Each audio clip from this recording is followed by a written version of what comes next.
Hello दोस्तों, मैं शिव कुमार आप सभी का अपने यूट्यूब चैनल में स्वागत करता हूं। आज आप सभी के लिए लेकर आए हैं कक्षा 9 मैथ्स।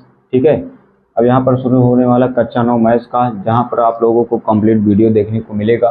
तो आज यहां पर है कक्षा 9 मैथ्स का प्रथम चैप्टर। ठीक है, प्रश्नावली 1.1।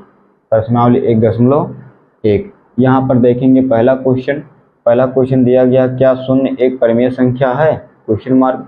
क्या इसे आप P/Q के रूप में लिख सकते हैं, जहां P और Q पूर्णांक हैं और Q नॉट बराबर क्या हो, 0। ठीक है, तो दोस्तों इसका आंसर हो जाएगा, अगर इसको हल करेंगे, ठीक है, तो इसका आंसर हो जाएगा हाँ। सर्वप्रथम क्या हो जाएगा, हाँ। ठीक है, इसका आंसर यही होगा, हाँ। इसके बाद हाँ, शून्य एक परिमेय संख्या है और इसे बता रहा कि P/Q के रूप में लिखा जा सकता है। तो देखिए, अगर शून्य है तो शून्य को हम 0/1 भी लिख सकते हैं, आई बात समझ में, और शून्य को हम 0/2 भी लिख सकते हैं, या फिर 0/3 भी लिख सकते हैं। ऐसे नीचे वाली संख्याओं को आप बढ़ाते चले जाइए। अब ये तो हो गया, कह रहा कि क्या आप इसे P/Q के रूप में लिख सकते हैं। तो यहाँ पर देखिए, अब परिमेय संख्या का यही अर्थ होता है कि P/Q के रूप में, लेकिन जहाँ Q नॉट बराबर क्या होना चाहिए, 0। यानी कि Q के स्थान पे, ये जो Q है इसके स्थान पर 0 नहीं होना चाहिए, बाकी कोई भी संख्या हो सकती है। और P के स्थान पे P कुछ नहीं बता रहा, तो P के स्थान पे आपका 0, 1, 2, 3 कुछ भी कर सकते हो। ठीक है, तो इसलिए आप इसे 0/1, 0/2 और 0/3 या फिर 0/4, 5, 10, 20, 50 चाहे जो लिखना चाहो तो लिख सकते हो। और यहाँ पर आप देखेंगे P और Q क्या है, यहाँ पर पूर्णांक है। ठीक है, पूर्णांक है और Q नॉट बराबर क्या है, 0 है। तो पहले का आंसर यही हो जाएगा कि हाँ, 0/1, 0/2, 0/3 ऐसे आप कर सकते हो। इसके अलावा कि अब दूसरा क्वेश्चन लेकर आते हैं, देखते हैं दूसरे क्वेश्चन में क्या पूछ रहा है कि दूसरे क्वेश्चन में पूछा है, देखते हैं दूसरे क्वेश्चन में क्या पूछा है। ठीक है दोस्तों यहाँ पर देखते हैं प्रश्नावली 1.1 का दूसरा सवाल आपका क्या दिया गया है कि 3 और 4 के बीच 6 परिमेय संख्या ज्ञात करना। देखिए यहाँ पर ध्यान दीजिएगा, कितने परिमेय संख्या ज्ञात करना है, 6 परिमेय संख्या ज्ञात करना। ठीक है, तो जितना परिमेय संख्या ज्ञात करना है, जैसे 6 ज्ञात करना है, तो यहाँ पर हम क्या कर लेंगे, 6 में एक संख्या जोड़ लेंगे तो कितना हो जाएगा, 7 हो जाएगा। ध्यान दीजिएगा।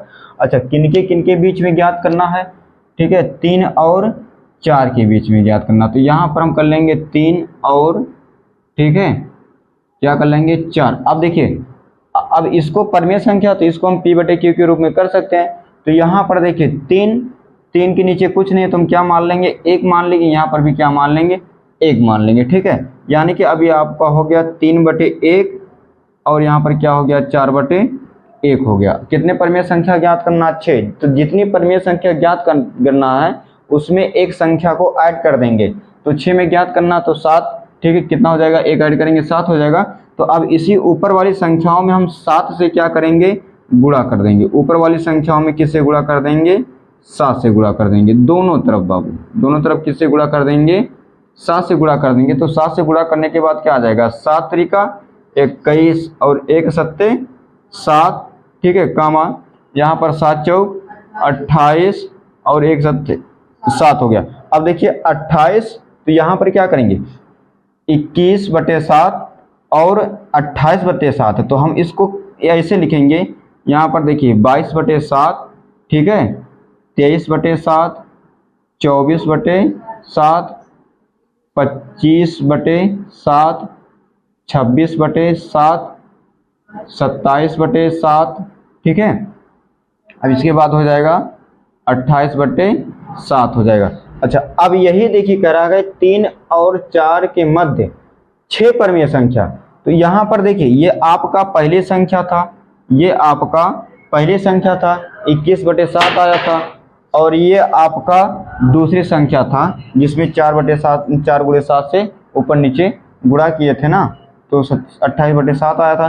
तो देखिए अब इसके बीच में 7 परिमेय संख्या, 6 परिमेय संख्या, कितने परिमेय संख्या, 6 परिमेय संख्या। तो देखिए 1, 2, 3, 4, 5, 6, यानी कि, तो अब हम यहाँ पर कह सकते हैं, क्या कह सकते हैं कि 3 और, ठीक है, तो यहाँ पर आप लोग हल करके लिख सकते हो कि 3 और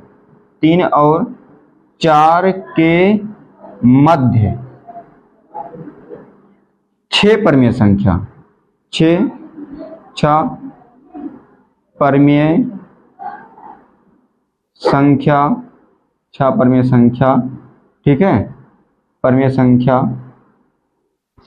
संख्या आपका हो जाएगा 22/7, 23/7, 24/7, 25/7, 26/7, और 27/7 है। यही आपका कंप्लीट आंसर हो जाएगा, ठीक है। तो दोस्तों अब देखते हैं प्रश्नावली 1.1 का तीसरा क्वेश्चन। इसमें दिया गया कि 3/5 और 4/5 के बीच 5 परमीय संख्याएं ज्ञात कीजिए। तो इसको कैसे हल करेंगे देखते हैं, ठीक है। इसको हल करने के लिए देखिए हमने बताया 5 परमीय संख्या ज्ञात करना है। तो आप क्या कीजिए, जितना परमीय संख्या ज्ञात करना उसमें एक संख्या जोड़ के ऐड कर जोड़ दीजिए। कितना हो जाएगा, 6 आ गया। तो यहाँ पर जैसे अगर यहाँ पर लिखा गया है आपका कि 3/5 और कितना दिया है 4/5, तो और 5 परमीय संख्या ज्ञात करना, तो हम क्या करेंगे ऊपर नीचे, ठीक है, ऊपर नीचे दोनों में 6 से गुणा कर देंगे। तो ये हो जाएगा 3/5 और ऊपर नीचे गुणा किससे, 6 से गुणा, ठीक है। तो और 4 × 6, 5 × 6, अभी आपका क्या बन जाएगा छात्रिक 18 और 6 पंजे 30, ठीक है। और ऐसे कर सकते हैं 6 चौक 24/30 हो गया। आया बात समझ में। अब इसको हम क्या लिख, देखिए 18 से हमको 24 के बीच में 5 परमीय संख्या निकालना। तो यहाँ पर हम क्या कर सकते हैं, जैसे 18/30 है तो हम क्या लिख सकते हैं 19/30 लिख सकते हैं, 20/30 लिख सकते हैं, 21/30 लिख सकते हैं, 22/30 और क्या लिख सकते हैं 23/30 लिख सकते हैं, ठीक है। और 24/30 लिख सकते हैं। अब किसके मध्य में ढूंढना है बाबू, यही संख्या है 18 और 30, यानी कि 3 और 5, 3/5 से निकल के आया था 18/30, 4/5 निकल के आया था 24/30, यानी कि इन्हीं दोनों के मध्य कितने परमीय संख्या ढूंढना, 5 परमीय संख्या ढूंढना। तो ये आपका हो गया पहली संख्या, ये आपका हो गया बाबू आखिरी संख्या। तो यहाँ पर देखिए 1 परमीय संख्या, 2 परमीय संख्या, 3 परमीय संख्या, 4 परमीय संख्या और 5 परमीय संख्या। तो 5 परमीय संख्या को ढूंढना था, तो जो यहाँ पर हम ढूंढ चुके हैं। तो इसको हम लिख सकते हैं, क्या लिख सकते हैं बाबू, तो यहाँ पर आप लोग लिख सकते हैं कि 3/5 और, ठीक है, 4/5 के बीच 5 परमीय संख्या नहीं, 5 परमीय संख्या क्या हो जाएगा 19/30, ठीक है, 19/30, 20/30, 21/30, 22/30, यहाँ पर और शब्द का प्रयोग कर देंगे, लास्ट वाला ना, तो यहाँ पर और शब्द का प्रयोग कर देंगे, और 23/30 हैं। यही हमको क्या करना था, ढूंढना था बाबू, 3/5 और 4/5 के बीच परमीय संख्या। तो दोस्तों देखते हैं, यहाँ पर दिया गया आप लोगों का क्वेश्चन संख्या 4 लिखा है, नीचे दिए कथन सत्य हैं अथवा असत्य हैं, ठीक है, कारण के साथ अपने उत्तर दीजिए। यहाँ पर देखिए करा कि प्रत्येक प्राकृतिक संख्या एक पूर्ण संख्या होती है, ये बात सत्य है, ठीक है। अब इसका कारण क्या है, जिसमें क्या करा कि प्रत्येक प्राकृतिक संख्या एक पूर्ण संख्या होती है। इसका कारण ये है कि देखिए पूर्ण संख्याओं के संग्रह में, ठीक है, पूर्ण संख्याओं का जो संग्रह होता है उसमें सभी प्राकृतिक संख्याएं होती हैं। क्या लिखेंगे, ठीक है, यहां लिख सकते हैं कि, यहां लिख सकते हैं कि पूर्ण, ठीक है, पूर्ण संख्या, पूर्ण संख्या, पूर्ण संख्या का संग्रह, ठीक है, पूर्ण संख्या के संग्रह या का संग्रह, संग्रह में सभी प्राकृत संख्या, प्राकृत, ठीक है, प्राकृत संख्या होती हैं। इसका अर्थ यह है कि जो पूर्ण संख्या हम लोग लिखते हैं, जैसे पूर्ण संख्या आपका होता है 1, 0, 1, 2, 3 इस होता है, तो प्राकृतिक संख्या 1 से शुरू होता है, 1, 2, 3, और पूर्ण संख्या जो होता है वो 0 से, 0, 1, 2, 3 शुरू होता है। तो अब सोचिए कि पूर्ण संख्या के अंतर्गत ही तो कौन सी संख्या आ जाती है, प्राकृतिक संख्या, इसलिए प्रत्येक प्राकृतिक संख्या एक पूर्ण संख्या होती है, ये सत्य है, लेकिन प्रत्येक पूर्ण संख्या एक प्राकृतिक संख्या नहीं होती, ठीक है।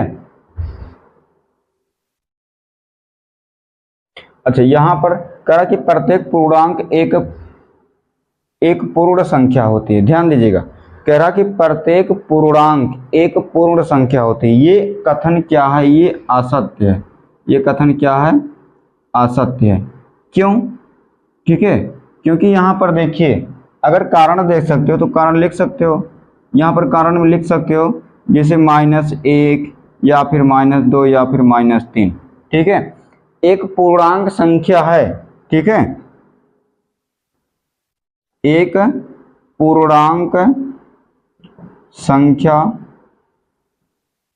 है, परंतु, ठीक है, परंतु पूर्ण संख्या, परंतु पूर्ण संख्या नहीं है। आई बात समझने, क्यों, क्योंकि आप लोग जानते हैं कि जो पूर्णांक संख्या होता है वो दो प्रकार का होता है, जो पूर्णांक संख्या होता है वो दो प्रकार का होता है, एक होता है धन पूर्णांक, कौन सा पूर्णांक है, धन पूर्णांक, एक होता है ऋण पूर्णांक, ठीक है, ऋण पूर्णांक होता है। तो ये जो धन पूर्णांक जैसे 1, 2, 3 और ऋण पूर्णांक -1, -2, -3 आदि करके, ठीक है, ये तो आपका पूर्ण संख्या में तो आ जाएगा, लेकिन ये माइनस वाला पूर्ण संख्या में नहीं आता है, इसलिए प्रत्येक पूर्णांक एक पूर्ण संख्या नहीं हो सकती है, क्योंकि ऋण पूर्णांक भी पूर्णांक संख्या के अंतर्गत ही आता है। यहाँ पर तीसरा दिया गया, प्रत्येक परिमेय संख्या एक पूर्ण संख्या होती है। अब प्रत्येक पूर्ण संख्या, प्रत्येक परिमेय संख्या एक पूर्ण संख्या होती है। यहाँ पर जितने भी परिमेय संख्या होती हैं सभी पूर्ण संख्या नहीं हो सकती हैं, इसलिए भी यह कथन क्या हो जाएगा आपका, असत्य हो जाएगा, ठीक है दोस्तों, ये कथन क्या हो जाएगा आपका, असत्य हो जाएगा। क्यों, अगर यहाँ पर कारण दे दें, कारण में अगर बता दें तो कारण में आप लिख सकते हो कि जैसे 1/2 ये आपका परिमेय संख्या तो है, कौन सी संख्या है, परिमेय संख्या है, परंतु पूर्ण संख्या नहीं है, परंतु पूर्ण संख्या नहीं है, ठीक है। ये आपका चैप्टर कंप्लीट हो गया, प्रश्नावली 1.1।